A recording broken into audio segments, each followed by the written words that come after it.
Comment contourner l'authentification à multifacteur, aussi appelé MFA? Le MFA ou 2FA est rien d'autre qu'un autre facteur d'identification que notre mot de passe.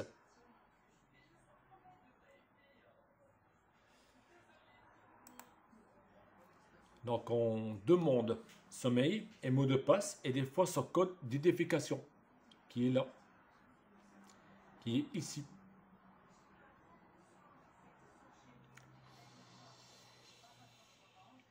Donc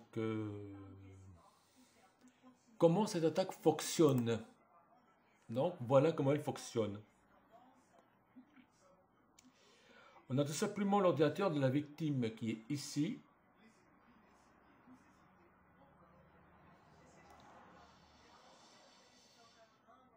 Et qui passe sur un serveur, un faux serveur,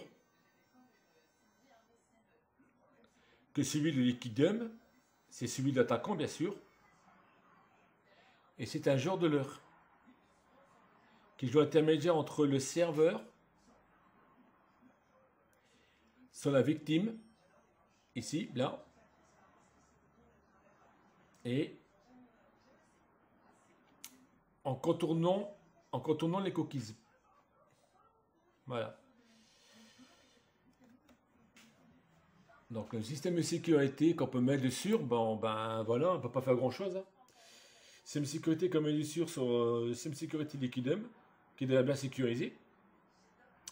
Donc pour y remédier, ben, il suffit de mettre une double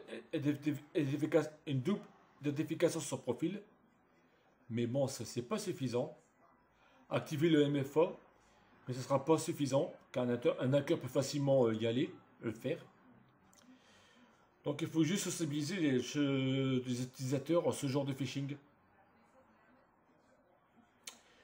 Donc voilà, donc là je vais vous mettre tout ça en concret. Donc c'est parti pour une petite vidéo. C'est parti.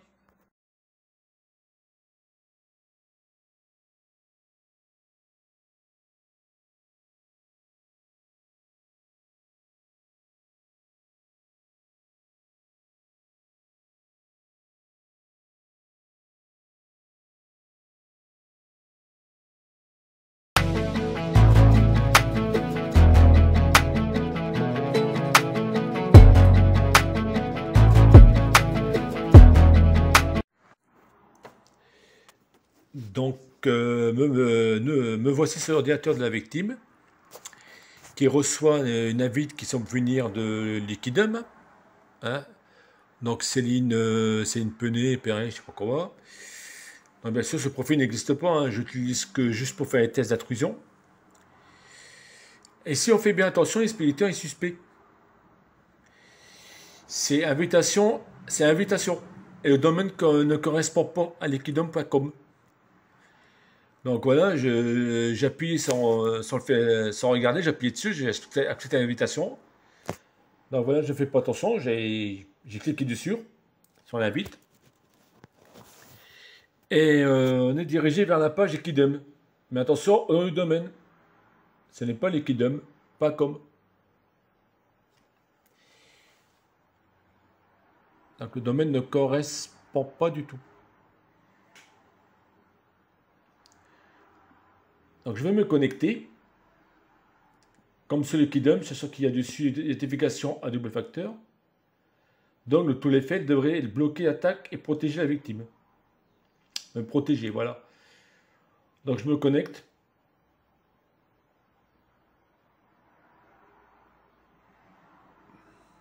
Et oui.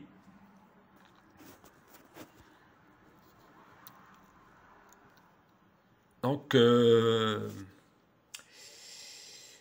l'application demande le code qui est le deuxième facteur à double facteur. Deuxième facteur d'identification. Donc je le mets sachant qu'il est un usage unique. Il va disparaître sous quelques minutes. Donc voilà, je suis connecté sur Liquidum. À part que ce n'est pas le bon domaine de Liquidum. Chose suspecte, je ne suis pas connecté à la personne qui m'a envoyé l'invitation. Donc ça ne correspond pas carrément à liquidum.com. au site.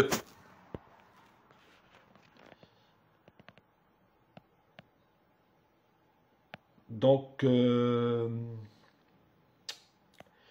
vais vous démontrer comment on fait ça avec Kali Linux. Donc, je suis désormais l'attaquant sur Kali Linux. On a un revers profil. Tout que j'ai tapé et le nom est là. Donc, le nom utilisateur, le mot de passe et tout ce que j'ai récolté. Alors, je vais faire une recherche plus approfondie à tout ce qui était intercepté. Voilà. Là, j'ai fait une recherche plus approfondie. Là, j'ai prouvé de la recherche, toujours.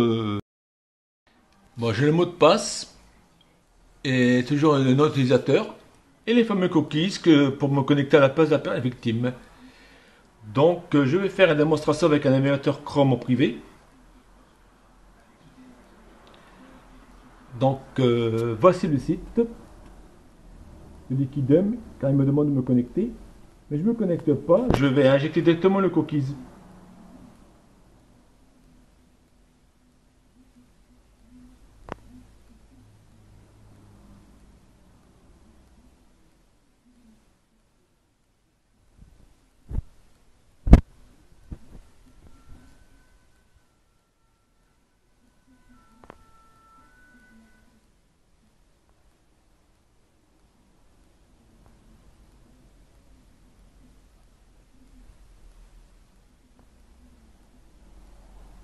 Donc, quand c'est fait, je recharge la page. Et voilà, je suis connecté avec mon faux profil que j'ai fait pour l'intrusion test. Donc, étant un hacker, je n'ai pas besoin de rien. Ça va simplement du phishing. J'espère que cette vidéo vous a plu. À la prochaine.